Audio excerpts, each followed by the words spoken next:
వక్ఫ్ board బాధితుల పట్ల కాంగ్రెస్ పార్టీకి చిత్తశుద్ధి లేదని బీజేవైఎం రాష్ట్ర ప్రధాన కార్యదర్శి సామల పవన్ రెడ్డి అన్నారు. Boduppal municipal corporation Congress party మేయర్కి చిత్తశుద్ధి ఉంటే ముందు పార్లమెంటులో ముఖ్యమంత్రి రేవంత్ రెడ్డిని తెలంగాణ ప్రభుత్వం తరపున వక్ఫ్ బోర్డు సవరణ బిల్లుకు మద్దతు తెలపాలని కోరారు.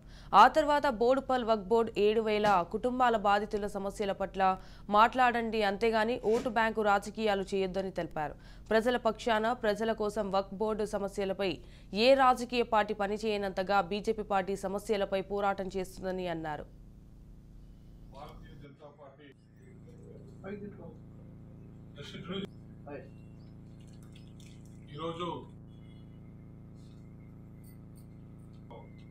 భారతీయ జనతా పార్టీ ఆధ్వర్యంలో పేరున్న స్వాగతం పలుకుతూ ఈరోజు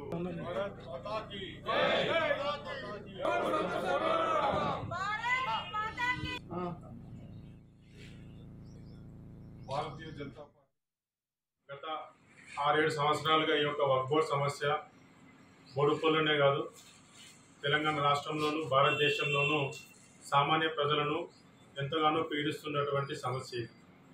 మీ అందరికీ తెలుసు, భారతీయ జనతా పార్టీ ఈ వక్ఫ్ బోర్డు సమస్య గురించి జేఏసీ ఏర్పాటు చేసినప్పుడు ఏ పార్టీ కూడా కష్టపడనంత, ఏ పార్టీలో వాళ్ళు కూడా ఇన్వాల్వ్ అవ్వనంత భారతీయ జనతా పార్టీ కార్యకర్తలు ఆఖరికి నిరాహార దీక్షలో కూర్చొని కూడా మా అధ్యక్షుడు ఇంకా చాలామంది జిల్లా నాయకులు కూడా మద్దతు పలికినాం.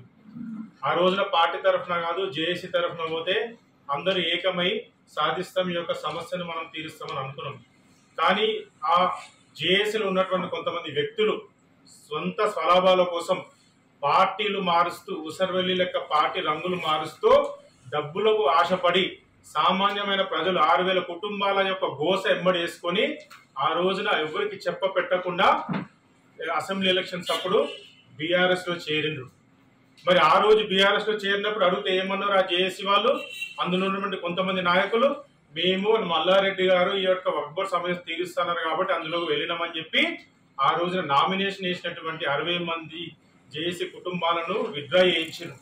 ఈ రోజున కాంగ్రెస్ ప్రభుత్వం రావచ్చు, కానీ ఒక ఎమ్మెల్యేగా నీ బాధ్యత వహించినవా? నిన్ను ఎమ్మెల్యే గెలిపించిన తర్వాత నువ్వే కనీసం కాంగ్రెస్ పార్టీకి ఒక రిప్రజెంటేషన్ ఇచ్చినవా? ఈ యొక్క వక్ఫ్ బోర్డు సమస్యను తీర్చాలని చెప్పి నువ్వైనా అడిగినవా? గత 6-7 సంవత్సరాలుగా ఈ యొక్క వక్ఫ్ బోర్డు సమస్య బోడుపల్లోనే కాదు తెలంగాణ రాష్ట్రంలోనూ భారతదేశంలోనూ సామాన్య ప్రజలను ఎంతగానో పీడిస్తున్నటువంటి సమస్య. మీ అందరికీ తెలుసు, భారతీయ జనతా పార్టీ